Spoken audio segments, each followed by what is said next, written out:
हरे कृष्णा, राधे राधे, जय मां मंगला गौरी। हमने देखा पूजा किस प्रकार से करना है। सावन महीने की मंगलवार के दिन हम चौकी लगाते हैं, माता का स्थापना करते हैं, पूजा करते हैं।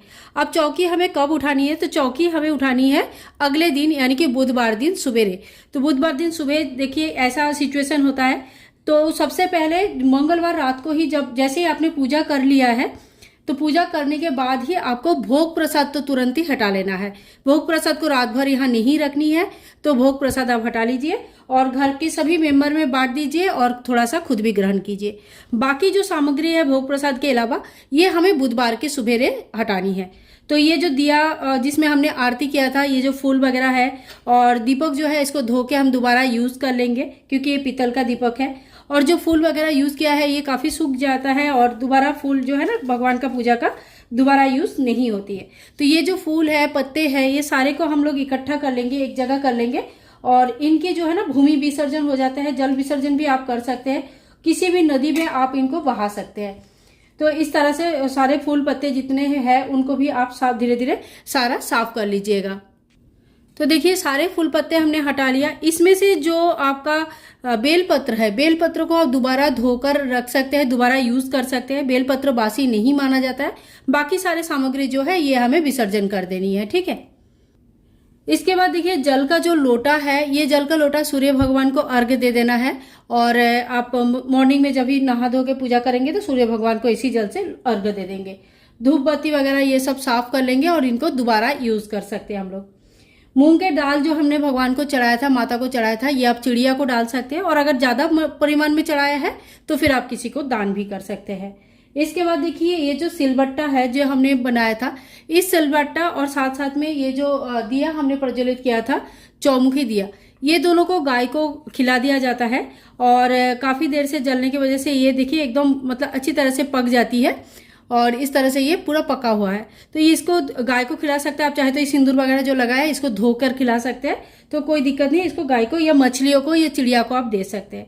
इसके बाद देखिए ये जो सुहाग की सामग्री है, तो ये सुहाग का पिटारा जो है आप हर मंगलवार को पूजा करेंगे तब यूज कर सकते हैं। आपको हर बार नया लेने की जरूरत नहीं है। तो इसको आप अच्छे से रख दीजिए। इसमें से कोई भी सामान कम या ज्यादा कुछ नहीं करना है। आपको लास्ट बार जब आप सावन के लास्ट मंगलवार के दिन पूजा करेंगे, तब उसके बाद मंगलवार को पूजा करने के बाद आप इनमें से कुछ सामग्री दान कर देंगे और कुछ सामग्री अपने लिए रखेंगे, ठीक है। तो हर मंगलवार आपको लाने की जरूरत नहीं है। इसके बाद देखिए माता को जो चुनरी हमने चढ़ाया है, ग्रीन कलर का या जो भी कलर का चुनरी चढ़ाया है, ये चुनरी को आप रख दीजिए। नेक्स्ट मंगलवार जब पूजा करेंगे तो आप इसी चुनरी से पूजा कर सकते हैं। इसके बाद देखिए माता मंगला गौरी का जो विग्रह हमने बनाया था, इस विग्रह का विसर्जन हो जाता है। तो आप इनको कोई बेल की अगर वृक्ष है आपके घर के आसपास कहीं, तो वहां या किसी भी पौधे में इनको विसर्जन कर सकते हैं। नदी में विसर्जन कर सकते हैं, किसी कुएं या तो फिर कोई जो नेचुरल जल का स्रोत होता है उसमें आप इनको विसर्जन कर सकते हैं। तो मंगला गौरी का जो मिट्टी का ही पूजा किया जाता है, मिट्टी का ही मूर्ति का, और उनका विसर्जन होता है। इसके बाद देखिए जो चौकी वगैरह आपने लगाया था, ये चौकी का तो आपको दोबारा पूजा में यूज करना ही है, इसमें कोई दिक्कत नहीं है। और जो जेनोई हमने चढ़ाया था सफेद और पीला, अगर आपके घर में कोई जेनोई धारण करते हैं तो आप जो है ना इस जेनोई को उनको दे सकते हैं, तो वो प्रसाद स्वरूप ग्रहण करेंगे। और अगर आप चाहे तो किसी पंडित जी को भी दे सकते हैं, वो भी पहनते हैं तो ये पहन सकते हैं। और अगर कोई नहीं है तो आपको ये विसर्जन करना पड़ेगा, ठीक है। तो आप इसको विसर्जन कर, जेनोई कभी भी दोबारा यूज नहीं होता है। आप पहले बार में जेनोई लाइए, भगवान को चढ़ाइए, दूसरी बार से आप चाहे तो कच्चा जो सूत आता है उसका जेनोई बनाकर भगवान को चढ़ा सकते हैं, ठीक है। अब बारी आती है दक्षिणा का।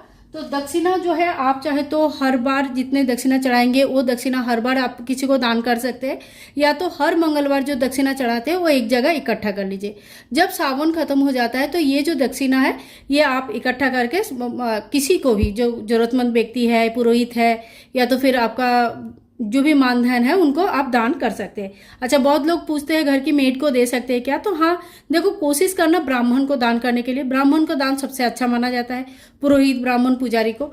अगर आपके घर में मेड है, आपको लगता है वो गरीब है, उनको हेल्प की जरूरत है, तो आपकी कोई दिक्कत नहीं है, आपकी मन के भाव है, गरीब को दान करना भी अच्छा ही रहता है, तो आप उनको भी दान कर सकते हैं।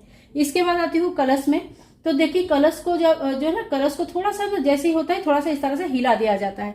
इसका मतलब यह है कि भगवान को, जिनको भी हमने कलश में आह्वान किया था, उनको कहते हैं कि आप स्वस्थ स्थान में वापस जाइए और लक्ष्मी गणेश जी जो है सूक्ष्म रूप से हमारे घर में विराजमान रहे। ठीक है, तो कलश के जो नारियल है, इस नारियल को आपको बार बार चेंज करने की कोई जरूरत नहीं है। इसी नारियल को आप जो है ना हर बार पूजा में लगा सकते हैं।